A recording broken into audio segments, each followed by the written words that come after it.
Good morning, afternoon, and evening, wherever you are, and welcome to another NerdTube Dragon Ball Daima review. Today we are doing episode 4, simply titled Chatty. And we're going to get chatty with it with my friend over here, Major Rage. How you doing, my friend? Doing great. Impressed by that segue. That was smooth. You know what? One of these days, I will earn that host of the year. I think it was a fluke. I think somebody cheated. But, all right. So, episode 4, overall thoughts. What'd you think? I was a fan. I enjoyed it. I thought we had some good action, some good jokes, nice balance of the two. Uh, Reminding me still of the original series. And that just, I've missed that sort of whimsy and more subdued kind of fighting that allows the choreography to show off more in the fighting. I've missed that aspect of Dragon Ball combat, and I feel like Diamond's delivering on it so far. And the jokes haven't been corny or kiddie or any kind of the fears that I had moving in. So, generally, very positive thoughts about this one. All right. Yeah, I agree. I think this episode was very good. I was very interested in the lore that they were kind of building in this episode. We'll get into that a little bit later. It has not been bugging me. I see what I did there. But yeah, I thought that this was a pretty good standout episode. I'm trying to decide if it's my favorite one so far, but it's up there. So, yeah, so let's just talk about the episode. So we pick up right where we left off last week, where their plane has been stolen, and so now they have to hoof it through the desert wastelands of not desert, but the barren wastelands of the demon realm. And so this is very like like RPG-ish, where like you've cut your party's travel method kind of gets nerfed, and then you've got to travel through a new area, and like you have to explore the area, which I'm fine with. I want to learn more about the demon realm since it's not just since it's not just an evil realm. You know what I mean? Mm-hmm. Like it's not just in the evil realm. It is a um It's it just other. It's yeah. magical and mysterious and gives them a big old sandbox to play with and invent new lore. Hmm. So yeah, so I do like some. We get a little bit more explanation as to why they just can't fly to where they're going, and I feel like they've kind of explained this already, which is kind of my one gripe of the episode, where it's like, okay, they've already explained that the air is thick or heavy or however you want to describe it. So they really just I don't know. I feel like they're over explaining it to us, like we're kind of dumb sometimes. Like, A but little maybe bit, but it is a kid's show over there. Shonen anime is generally aimed at younger kids. Also, last time they were kind of explaining why he was having trouble flying in the heavy, dense air. And this time, the explanation kind of revolved around why they can't travel at distance. I mean, I guess that's a good But point. but the same reason over again is a little repetitive. I see your gripe, for sure. Yeah, I mean, you got 10-second Tom Goku over here who forgets like every explanation you give him 10 seconds later. So so it makes sense, but still okay. I mean, I guess that's a little bit more forgivable the way you explain it that way, because when we got to that part I was kind of like in the very beginning, I'm like, really, we're explaining this again? Like, why? um so yeah, so next we get to the what is it, the Sea of Darkness or whatever it's called. I forgot the name. um but yeah, so we get to this big like canyon with darkness down below it, and you don't want to fall in there. It kind of gives me Hiffle vibes, and I know Hiffle's not the original name of it, but I just say it, like Hiffle Hell vibes, from Dragon Ball Z, where it's like, don't fall in there or you'll be sorry. Like, and maybe not get trapped, but you know what I mean. So Yeah, so I mean, they say, okay, well, we can fly over this because it's, it's not super far. It's not like they're traveling a great distance.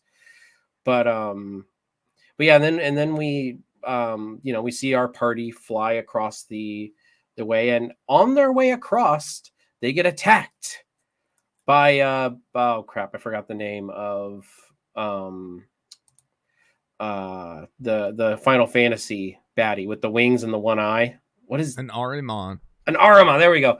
I'm terrible with those names. So yeah, so that was my first thought when it first came out of the Sea of Darkness. What were your thoughts on that whole sequence? And That sequence reminds me a little bit of one of the early episodes of Avatar: The Last Airbender, where they get attacked by a sea creature while trying to cross a body of water. But I definitely see the Dragon Ball comparison too. I enjoyed the sequence. I think that kind of putting over Glorio was a good thing to do right there. Not only does he, have proficiency with his firearm, but he also can put up a pretty decent fight. You had a good joke in that segment too, where Kakarot says, "Oh, you might be stronger than Shin over here," and the I don't think Supreme's that was a like, joke. I think that was probably real. "Oh, that's real coming out of Goku, and it's probably true." But the Shin's reaction is what made it funny to me. Oh yeah. But yeah, I mean, so good. So we got, yeah. So definitely, this was the putting over Glorio moment. You know what I mean? Like, Glorio was, I would say Goku could have handled this if he needed to, but it was good to Absolutely. see Glorio get some shine here. Um, Shin is one of those characters that doesn't need the shine. Like, I don't think he needs. I mean, I don't want him to be a coward, but I don't want him. They don't need to make some big nice action sequence with just Shin. Like Glorio was good, that they put him over here. So I kind of enjoyed that, and and so it kind of gave us an opportunity to see what Glorio's got packing. So I think after that is okay. So we get on the other side, and they're walking some more, and I believe this is where they started talking about Ki, and um so at this point they're talking. Glorio has no idea what Ki is, which is Yeah. kind of funny because what did I mean, now granted it might be different elements here in this universe, but usually Ki is what lets you fly. You put your Ki underneath you and it pushes you upward. Now maybe they use some kind of magic in the demon realm to fly, but that has not been explained yet. So, and I mean, Goku has technically been able to fly, like he's not obviously. So there has to be some kind of Ki, maybe demon Ki or something that Goku just doesn't understand yet. Yeah, and At that least in the Glorio in the does. physical Ki form, like with Kamehamehas and stuff like that. Maybe they just don't have the concept for it They may because not. everything is magical. Yeah. So what do you think? I mean, like, okay, so the ogre fight happens and Goku basically raffle stomps the ogre. That's surprising them, because he could sense the Ki, and then Glorio's kind of confused about the whole Ki thing. Um, I mean, it's a quick sequence. It was kind of a means to an end of the Ki explanation. Um, but yeah, I still kind of feel like there should have been an explanation in there as to, how they fly in the demon realm, whether it was magical, eh, because it does feel like Glorio can now he might just be used to the air in the demon realm, and that's why he can fly like he can. Or maybe there's just a different way to propel yourself while flying, and but I guess earlier he said, see, this is how I work through things in my brain while we're recording. I guess he was saying earlier, about how everything is heavy. So but it would be nice to maybe get a little bit of it. See, instead of the whole explainer on how the air is heavy, maybe it would be better to have an explanation on how they compensate for that here in the demon realm. So I don't know. What are your thoughts on that? Seems like a case of acclimation to me, like Glorio's just used to it and can work through it. Uh, it'd kind of be the same thing as planet Vegeta having higher gravity than, say, Earth. So if a Saiyan, like, so better comparison is Kaiosama's planet, and its gravity, and Goku had to get used to it, but eventually he acclimated. So hopefully that process will happen here with Goku again. But if it's the norm in an area like on the third demon realm, then you kind of expect them to just be used to it and operate under their normal capacity. Yeah, and I mean, we all know the Saiyans. They break their limits, and they eventually adjust to that. So next, next we get to Martha and Jonathan Kent's farm. No, no. Next, they kind of come up to like one of those little shops on the prairie. Like they're coming up there. Wait, guess what? Goku's hungry. Surprise, surprise. Surprise, surprise. And I mean, honestly, it would be off brand if we went one episode, like a whole episode without Goku like being hungry, especially as a kid. Like it would be like, oh man, Goku hasn't been hungry in a whole episode. Wow. Inconsistency. Daima sucks. So I don't blame him for throwing it in there. But yeah, so we get here, we've got this older couple that's this older couple that is trying to sell them a ride on a seed. I can't space seed or something. I know it's a Star Trek reference. Sky seed. Sky seed. Yes, there we go. Sky seed. And so so this is basically their way of getting to travel without actually buying a plane, because that's what they're looking for. And then so Glorio and the old man are negotiating, and that's a little bit of a fun gag. Then we get to the really interesting bit where we introduce the bugs. So I was kind of expecting this to kind of be and I'm glad they didn't do it this way, but I'm going to explain why here in a minute. Is we've got all these bugs that kind of mirror things that we have in the normal universe. And I'm glad that they did not go the route of, oh, well, senzu beans originated in the demon realm. Oh, well, fusion originated in the demon realm. I'm glad that they're not doing the realm of everything originated in the demon realm and nothing really originated in the original. And I was really afraid when they started finding these bugs. I'm like, oh, great. So now all it's going to be is, oh, all of these special magic things originated in the demon realm. Not everything magic came from the demon realm, which would be on brand, and I would accept it. But I'm like, okay, but it would be a bit much. Where we're like, okay, but so they do have the life bug, which acts like a senzu bean. They also have the join bug, which is our canonically third version of fusion. So basically, what you do is you take the bug, you split it in half, or I think it's two bugs or something. I don't know. You split it in half. And then I guess one eats one, the other one eats the other, and then they fuse together. The little drawing, the little sign, had shown 3. No, you're right. It did. I didn't think about that. You're right. It did show 3 people. So I mean, technically, with Metamoran, you can do 3. You can do 5 in some games.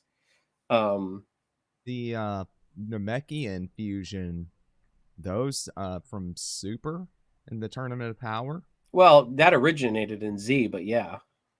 But the idea of all the Namekians or a whole village worth, fusing together. I think it was all of them. I think they basically became an endangered planet. I think they became an endangered species at that point because there was only 2 of them left. I want to say it was mentioned there was only 2 of them, like, or at least they're greatest warriors. Maybe it wasn't everybody. Maybe it was just their greatest warriors all fused into them too. But yeah, I was like, whoa, I mean, I get it. Your universe is on the line, but I'm like, that's a hefty fusion there. Could you imagine all the voices going on in their heads? You thought Kami and Nail was bad in Team 4 Stars in Abridged. Oh, to be like a Borg hive mind. Oh my god, it would. Except it wouldn't be one voice; it'd be thousands and thousands and thousands of voices. So anyway, so very interesting. Like I mean, we know they're going to introduce this fusion. Like they're they actually bought the fusion bugs. Now, if they didn't buy the fusion bugs, they'd be like, okay, maybe they were just doing that. But like, they're introducing this. They bought the fusion bugs. We're getting some kind of fusion, and I hope it's not Goku and Vegeta because I want something different. I know Yes. that Vegeta, Piccolo, and Bulma are on their way, but I want kind of something different. I wouldn't mind seeing like maybe Goku and Piccolo. And so what I was going to explain earlier is I had a thought on that. So I had two thoughts on that. Is the first one is, again, with my fear that they're saying everything was introduced in the demon realm, like with the joint bugs. My thought is that like the Pataras actually have a joint bug like a part of a joint bug in each of them, and it's kind of like a vessel for the fusion. So that was my fear, is that, oh yeah, we have joint bugs, they're in our Pataras, like like inside. That's why it looks like a little glass ball or whatever. And like they'd show it, and like if you look in there really closely, you could see one part of a joint bug in there. So that's why the Pataras have, anyway. But the other thing that I was thinking was, maybe it'll be used for a gag instead of fighting. Maybe it'll, like, maybe Goku will have to sneak in somewhere, and then like maybe him and Piccolo have to fuse because Goku's pointy ears would like give it away. So Goku and Piccolo fuse so that the fusion would have pointy ears, and so he wouldn't stand out. But really, Goku is the one who needs to go in because they need to beat this powerful thing or whatever. Or maybe Piccolo and Vegeta. Wouldn't Chris Sabat would have a field day with that, wouldn't he? When they do the English dub. Having to come up with a voice that's a fusion of the way he does those two voices, Well, no, find but the when in between. they'd have to talk at the same time. So Oh, it just record the same dialogue. Yeah, yeah, but he'd have to make it twice. very distinct Piccolo and very distinct Vegeta, Oh, that would show some serious chops, which right? I I think he believe can do he. it. Oh, I absolutely in my heart know he could do it. Anything else regarding the bugs or anything? I love the lore like building in this. And go ahead. No, I like that they kind of showed it and told it at the same time. It wasn't a big long dump. Uh, just all the lore sprinkling in this episode was done well and not all at once, so it didn't feel like a dump. It felt more like organic world building. Mm-hmm. Well, again, like I was saying earlier, JRPG, like kind of like like you're seeing the world, Yeah. you're experiencing the world rather than it being explained to you. Yes, it's very much like a journey. Yeah.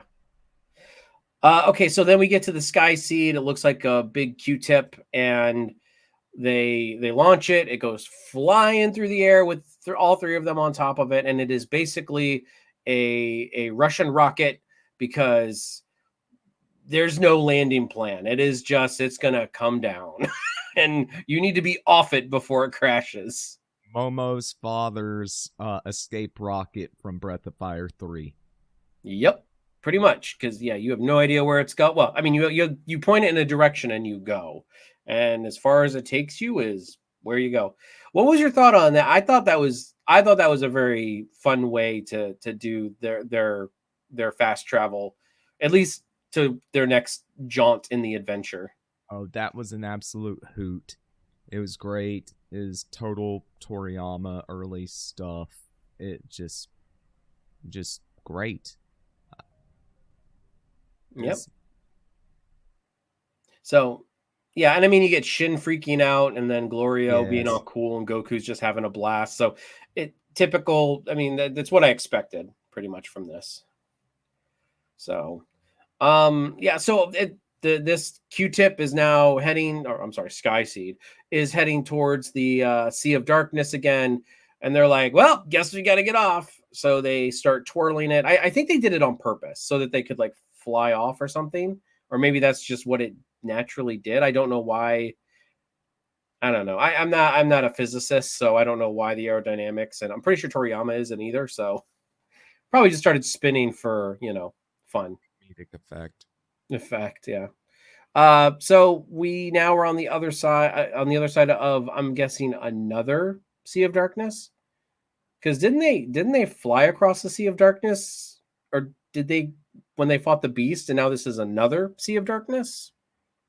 Um It was my understanding that all the land here is kind of floating over the Sea of Darkness.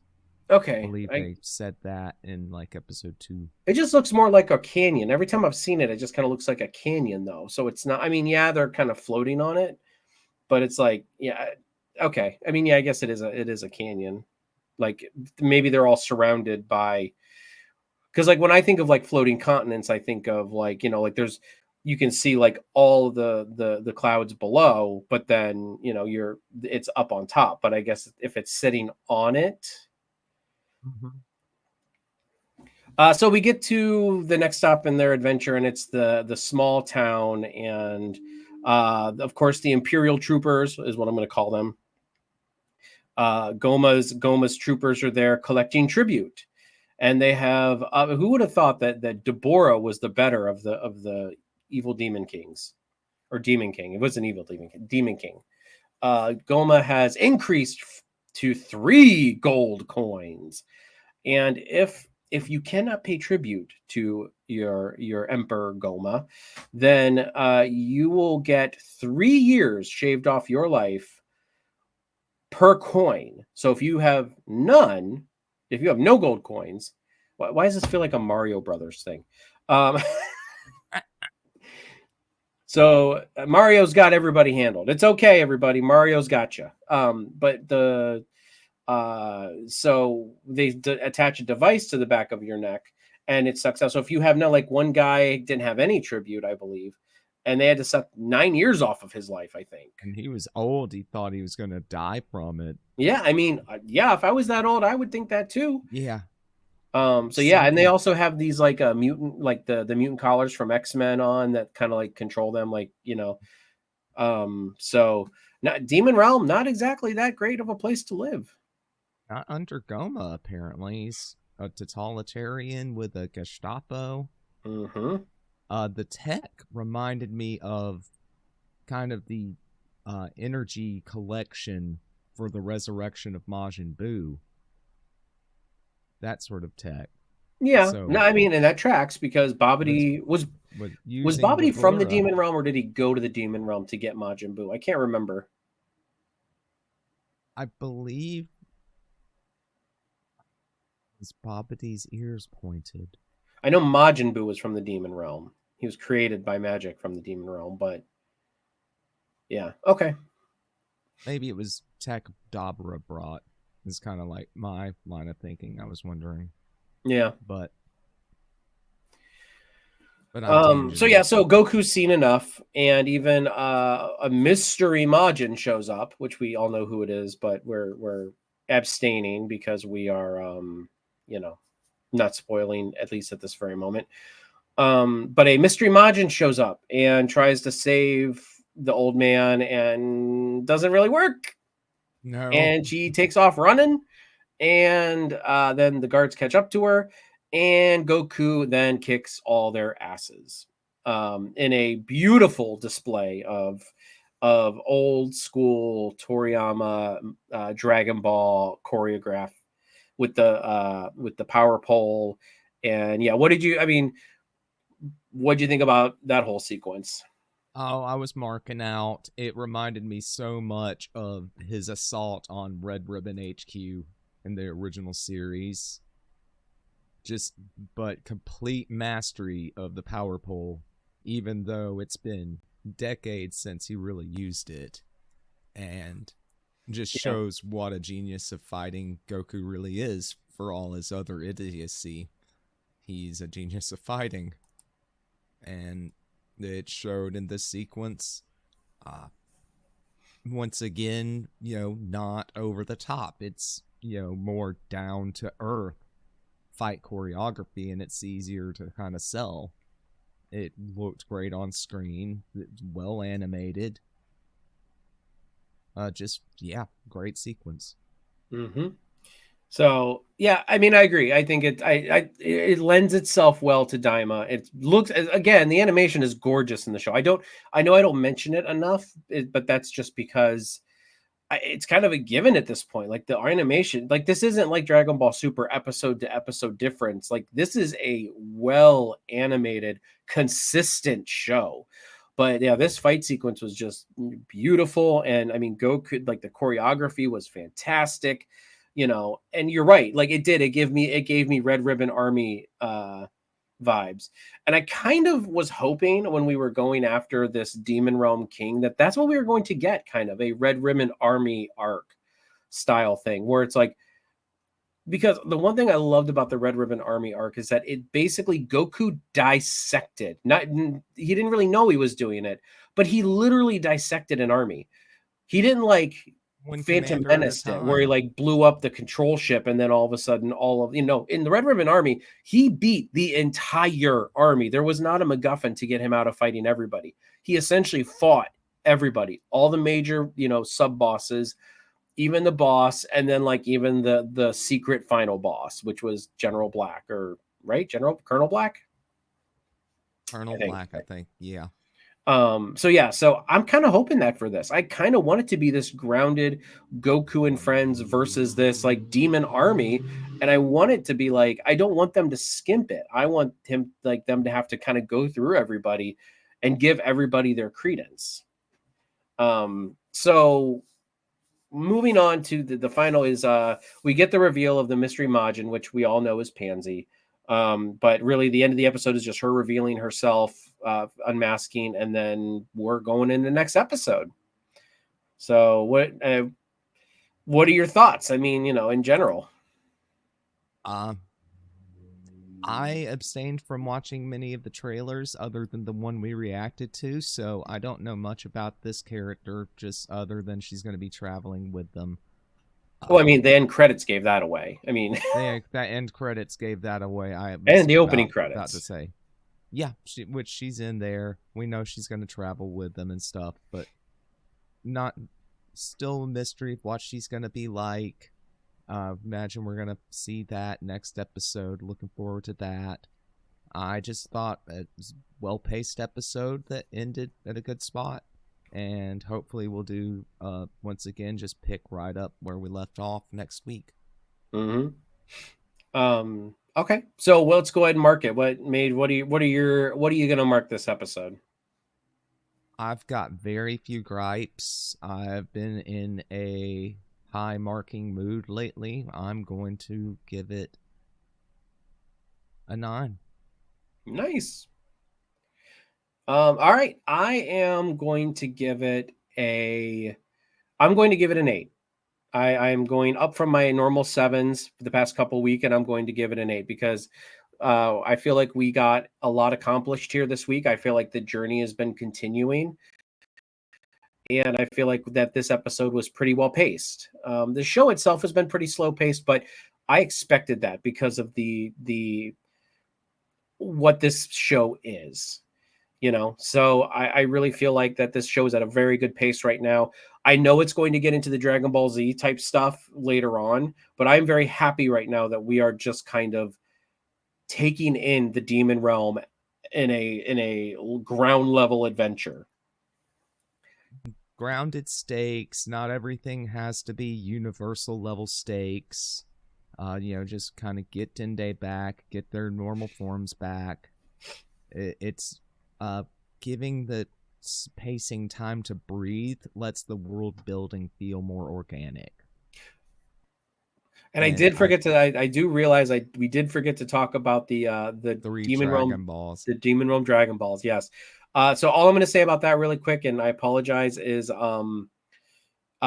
just they talked a little bit more about it with stuff that we already know. It's just that I don't know if there's a Dragon Ball per realm or if each realm has their own Dragon Balls. I think it was each of the 3 Demon realms has one.